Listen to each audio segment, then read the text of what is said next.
Yo, what's up mga tropa pips? Welcome back to my vlog at magandang araw po sa inyong lahat. At ang ating pong pag-uusapan dito sa aking vlog na ito ay ang patungkol po sa mga kaso na kinakaharap na po ngayon ni Digong sa ICC dahil na rin po ito ay resulta ng kanyang mga napakasama na mga pag-uutos sa mga PNP noong siya ang presidente at nako, ito po nga pagkakaroon ng isang concert na pro Duterte, funded by pro Duterte, na sinasabing pro Lisa Marcos din. Naku po, bakit ganon? Parang meron po yata nga namamangka sa dalawang ilog.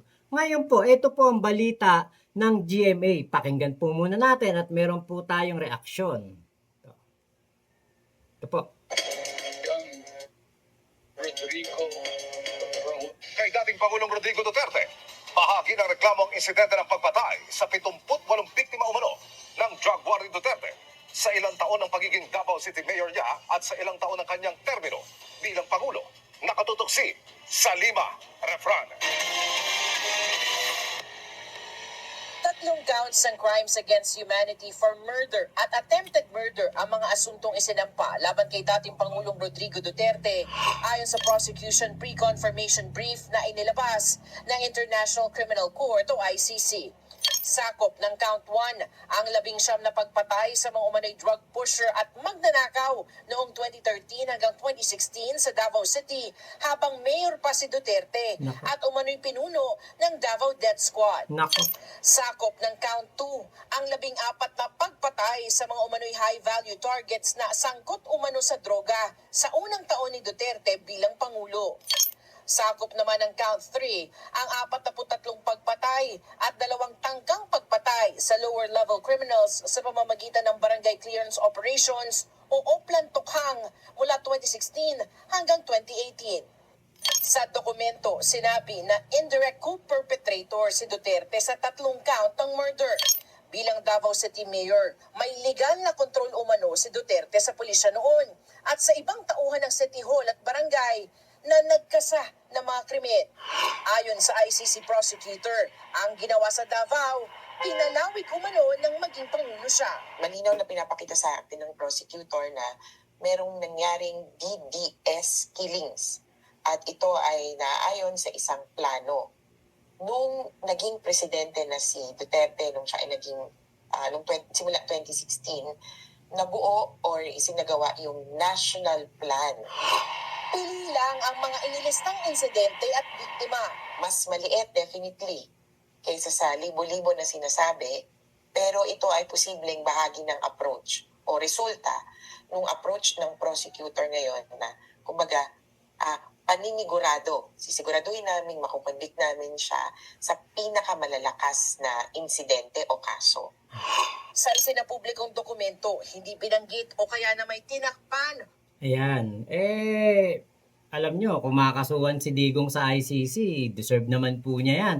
Dahil siya naman po, umaamin at inaako naman niya talaga ang responsibilidad sa mga nangyari po na gurguran noong siya ang presidente. Katunayan, yung EJK na yan, di ba nga po, hanggang doon sa Senado ay kanya pong pinaninindigan na tama lamang ang kanyang nagawa. At siya po ay hindi natatakot na maimbestigahan, maparusahan o makulong dito po sa kanyang mga kaso na kinakaharap. Ngayon, dito po sa mga pangyayari na ito, alam nyo, bukod sa pamemerwisyo ni Digong sa buhay ng mga ilan nating mga kababayan, buhay ng mga nagurgur sa EJK, mga napagbintangan, mga nadamay, ito pong si Digong, meron din pong penerwisyong isang pamilya. Ang pamilya Yanson po, doon po sa gawing Visayas at nagmamay-ari po ng mga malalaking bus line dyan, bus company. Naperwisyo po ni Digong ang 4 po na magkakapatid na Yanson. At ito pong 4 na magkakapatid na Yanson na ito, ngayon po, hanggang ngayon nagdurusa dahil po sa pagkiling nitong si Digong dito sa 2 kapatid ng 4 na Yanson. 6 silang magkakapatid, yung 2 po at yung isang kanilang ina ang naging magkakakampi. At yan po ang kinampihan ni Digong. Nako, ito pong etong si Digong. Kilala natin na talagang umamin po ito, prosecutor pa lang siya, nagtatanim sila ng mga ebidensya, nagkakaso sila, kahit walang kasalanan, para po talagang makapagdiin ng mga tao na kanilang kinakalaban. Ngayon, ganun din po ang ginawa nila dito sa grupo ng pamilya Yanson na ito, dun sa 4. Ngayon po, meron po silang ginawa na pro-Duterte rally. Abay, sus Mariosep, pro-Duterte rally. Pero, ang nagpinance po ay lumalapit o pilit na nakikipag-close kay First Lady. Aba, sus Mariosep, namamangka sa dalawang ilog ang estilo nitong isang tao na ito dahil po gusto niya na mapanatili ang kanilang kapangyarihan at ang kanilang impluensya sa gobyerno. At gamit nga po nila itong kanilang special agent na si Jasmine Egan na asawa naman ni Mark Yanson. Kinakasama, live-in partner. At ito pong si Mark Yanson ay anak naman ni Roy at ni Susan Yanson, RSY. Siya po ang panganay na anak ng matriarka at patriarka na nagmamay-ari po ng Yanson Group of Bus Companies, si Dr. Ricardo Buerom Yanson at si Olivia Villa Flores Yanson.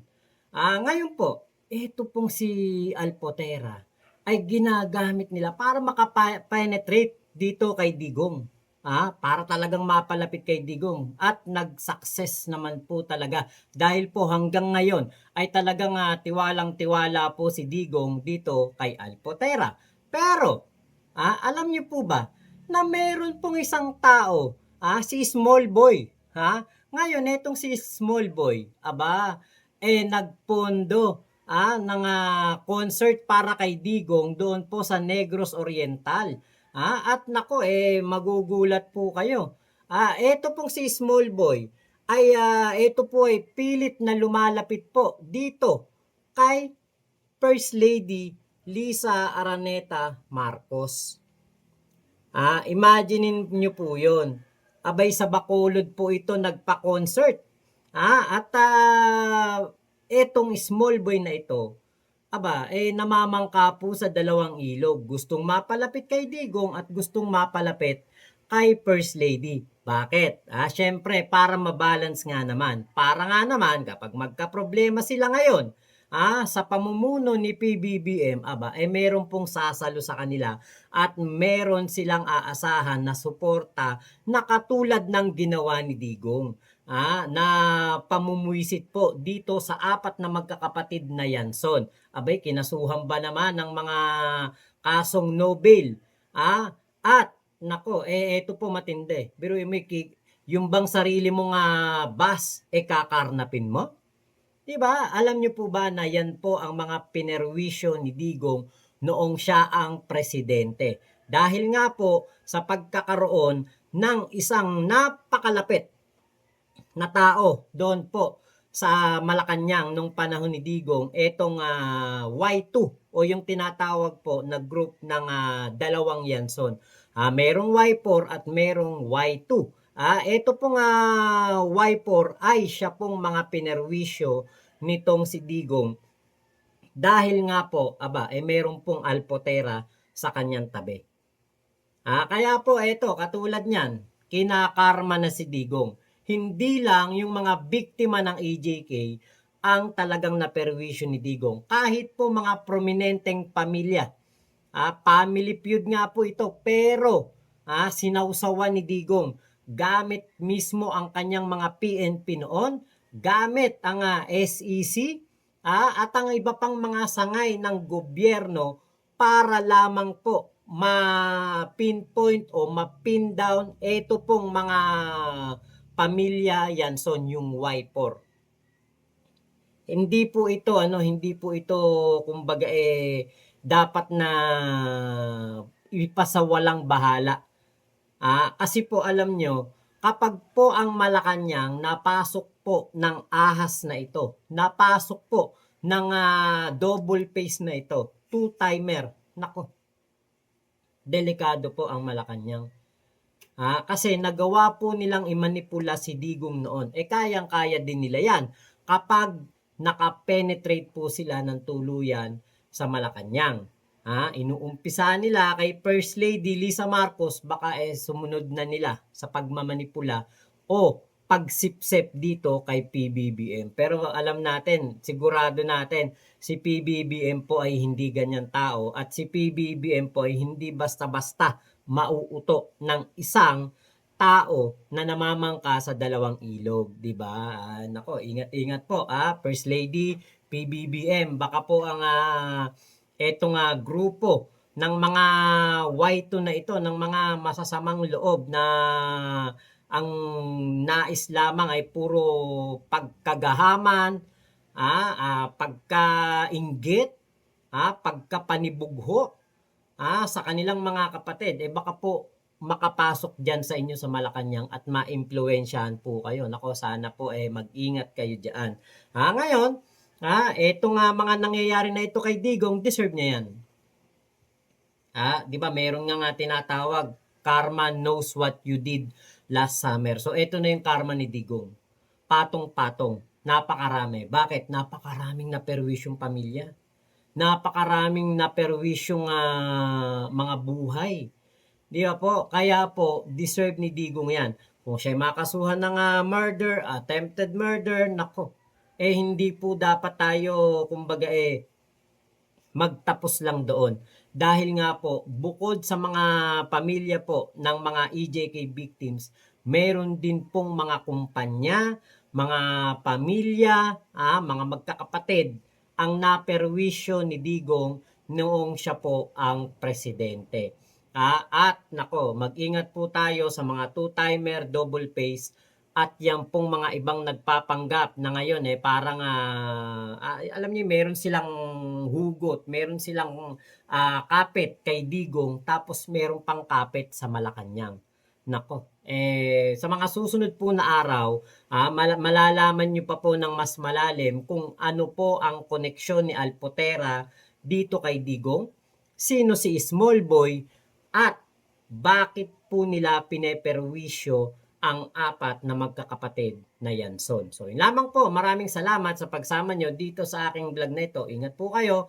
Nasang panig man kayo ng mundo. Nako, wag po kayo tutulad kay Digong na ultimo away ng pamilya, away ng magkakapatid, pinapakialamanan at ginagamit po niya ang kanyang kapangyarihan, ang kanyang posisyon para makaperwisyo po ng mga tao. So, yun lamang po. Mama Chup Chup. Love you, love you. God bless us all, Pilipinas. God first. Salamat po.